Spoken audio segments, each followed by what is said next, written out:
there we go. All right. I was live. Got you. All right. Just love that music. Oh, yeah. All right, get on the mic. Get on the mic. All right. So here we are. Woo. Miguel scarfing out a hot packet.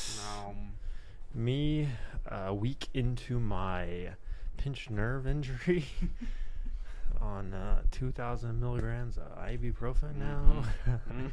All right. So this thing does not want to stay up. Oh, there we go. All right. What did we do today? I know what we did today. We broke some stuff. Miguel, you want to talk about that? yeah, that was crazy. A lot of assets just ruined it. Tell them what you did. So I made our scene a little more livelier, I guess you could say. Put some chairs, glass table, you know. And something, when I put in a painting, it was like, hey, download this. I was like, okay. You know, haven't learned from past mistakes. Download this, you know.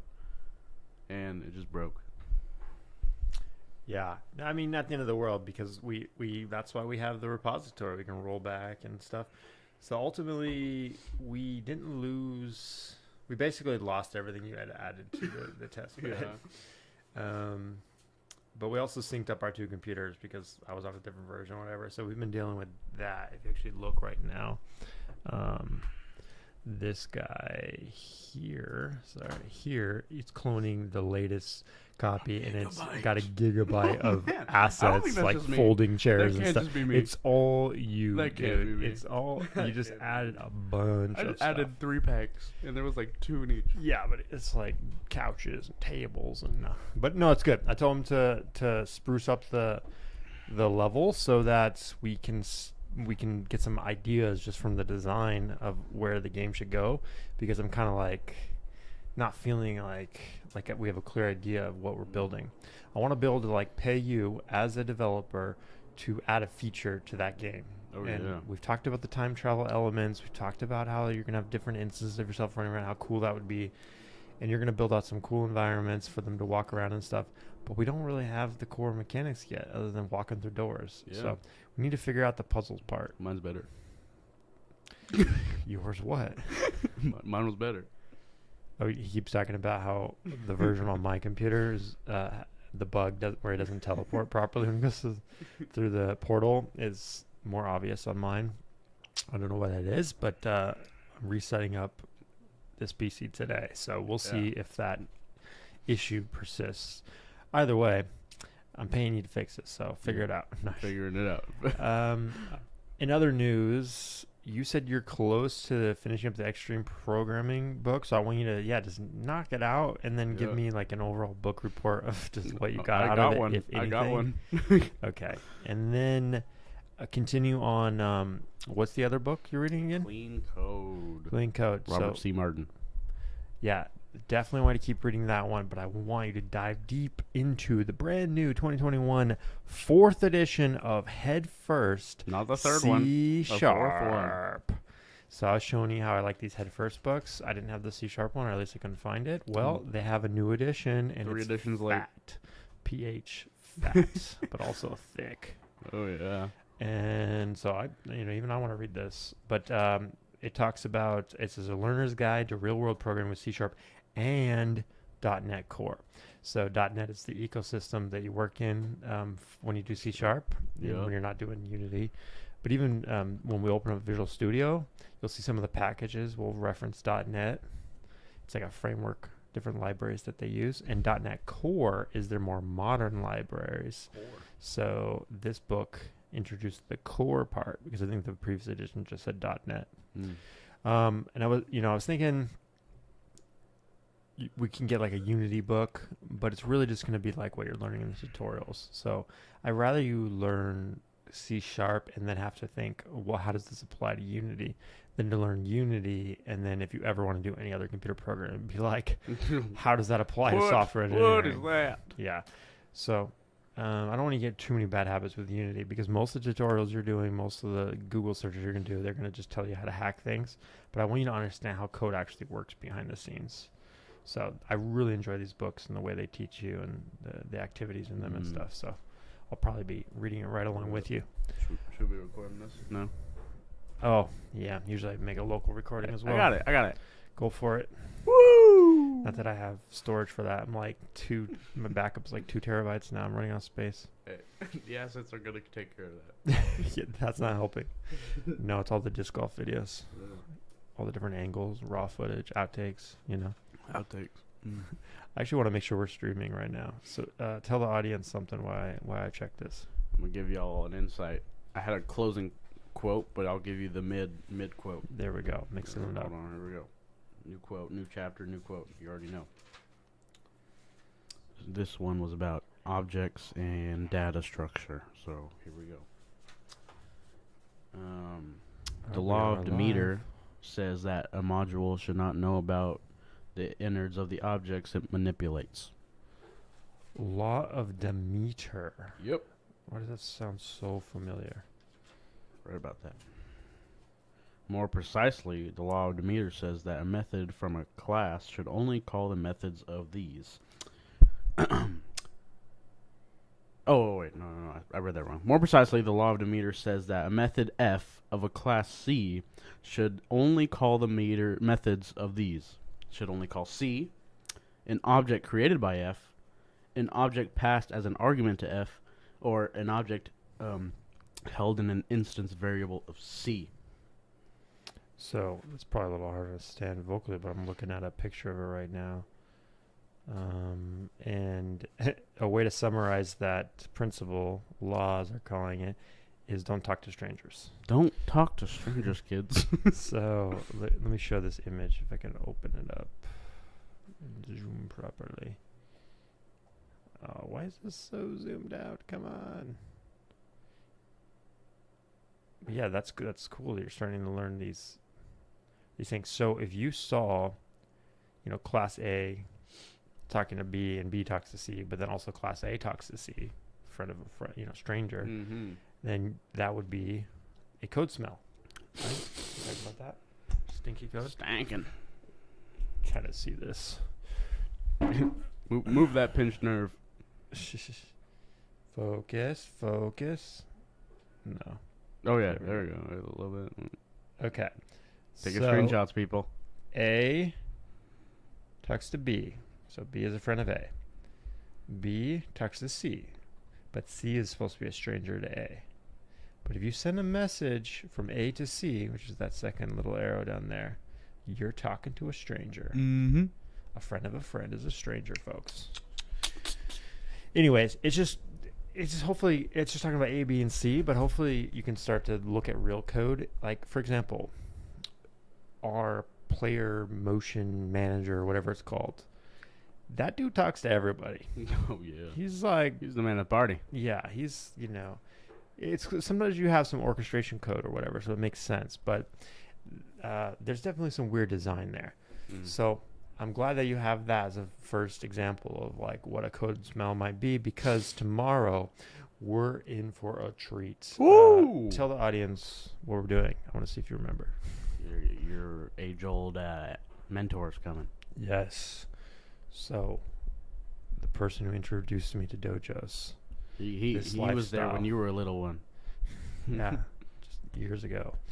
My mentor, Max Guernsey, he is going to drop in for a call at lunchtime tomorrow. We're going to do a live stream at lunch. And I want to just show him the 2 classes that we have. We have barely any code, right? But I want to show him the problem that I'm seeing already with Unity projects. It's like, how do you orchestrate the communication between all these objects? Just the design just smells to me. And I want to know what his thoughts are on that. And we'll see what he says. Again, I predict he's going to say wrong. He did it completely differently when he did his game. He basically did not let Unity's bad practices seep into his code. He just wrote .NET code, output a library file, and then had Unity read the library file.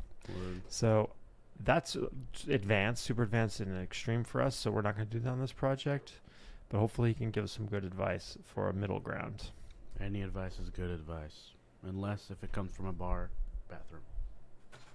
From a stall, like written on the stall? Yeah, written on the stall. Yeah. It could be good. I don't know. I don't know. I really don't think that'd be good. All right. Tell them about the game jam idea. So it looks like we're busy this weekend. I'm out of town next weekend, but maybe the weekend after that we'll do a live stream game jam. Woo! What are we gonna get out of a game jam though? What's the idea behind doing a game jam instead of just working on some random feature for Pseudo Paradox? You learn to work on a team and learn from each other while making a game.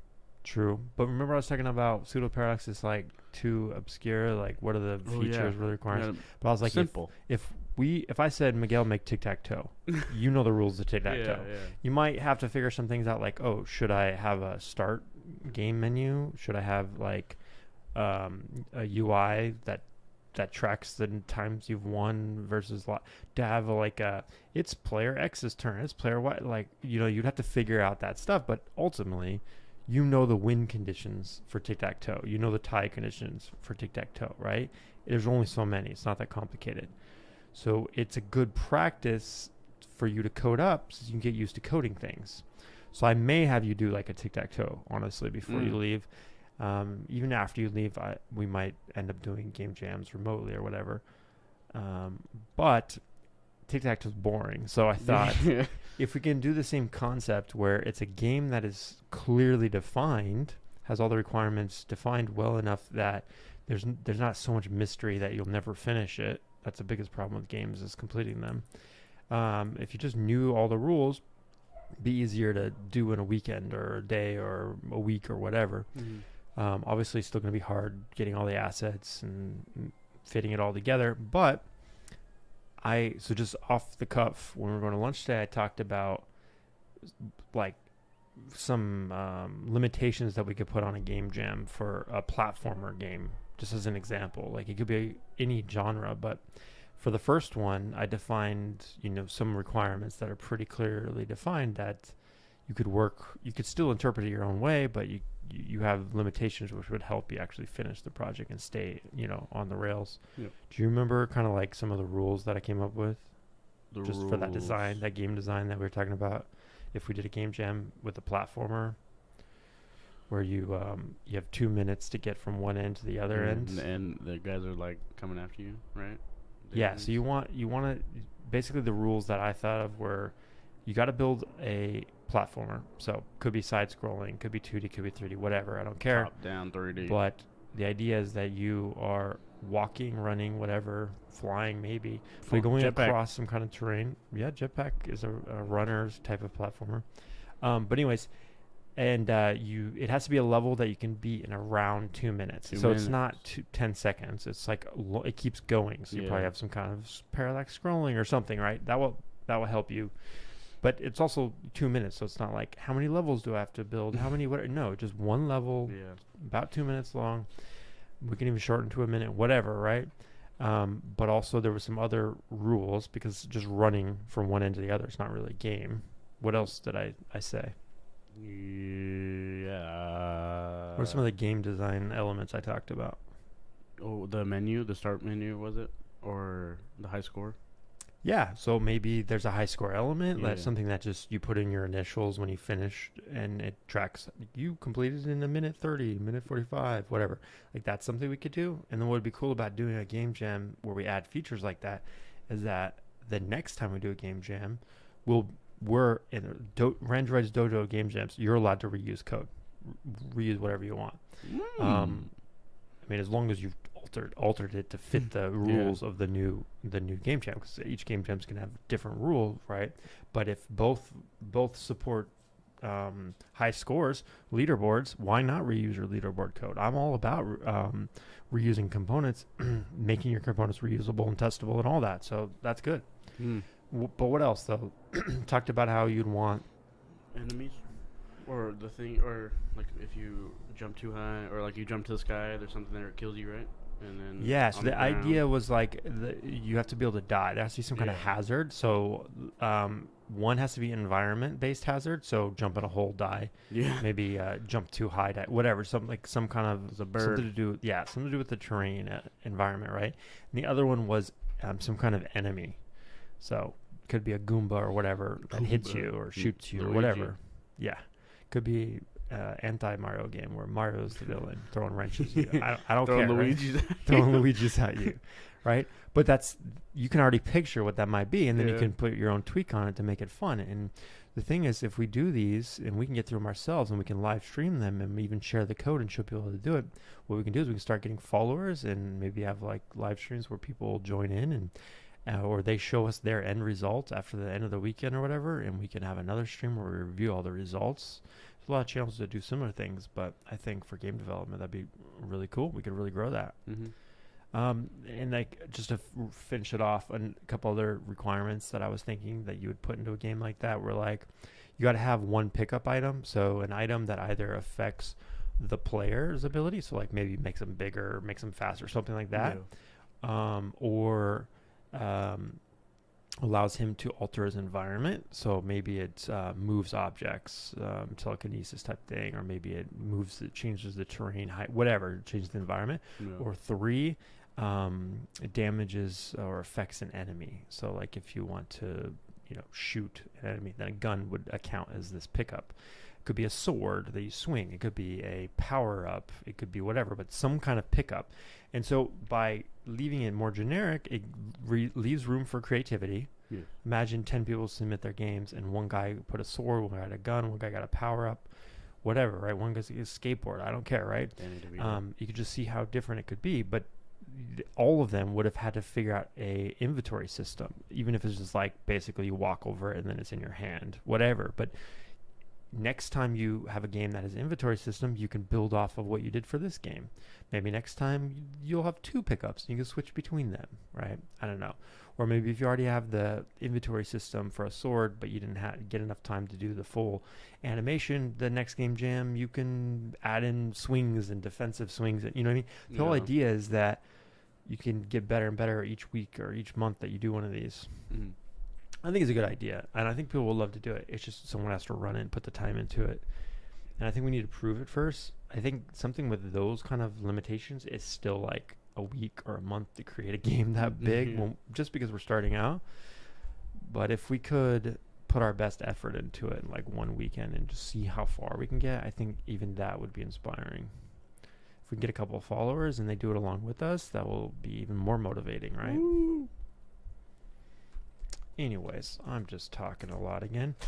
What do you have to say, Miguel? I don't know. Just I have a lot of inspiration in my mind. I got a lot of creativity in there. Hey, if you I hear you up at night streaming your games and stuff. Oh, yeah. But if you want, and the inspiration strikes, start working on the pseudo paradox level design again. Now that we got it working again, and check your code in this time. I will check my save code your in. scenes. Yes. Yeah. Cool. Yeah. No, I'm feeling a bit inspired too, and I'm looking at this book. It's really exciting too. It talks about Zama. Okay.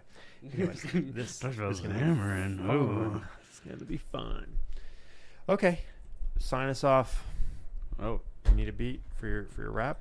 Actually, I want to hit the hard beat after I say my quote. Okay, you hit the button. You know where it is? It's that one. That's the hard one. If you want the hard one, sign you out. Ready? Sign you off. Pronounce your wool. Pronounce it. It's gonna be forever. There's a reason we keep our variables private. There's a reason we keep our variables private. What? We don't want anyone else to depend on them. Boom. That's right. If I want to change that later, I don't got to tell anybody. Yep. It's private. My business. My business. Nice. That's a good lesson. Take that to heart, folks. Thanks for watching. Look out for that game jam. Toodles. Live from Randroid's Dojo. Peace.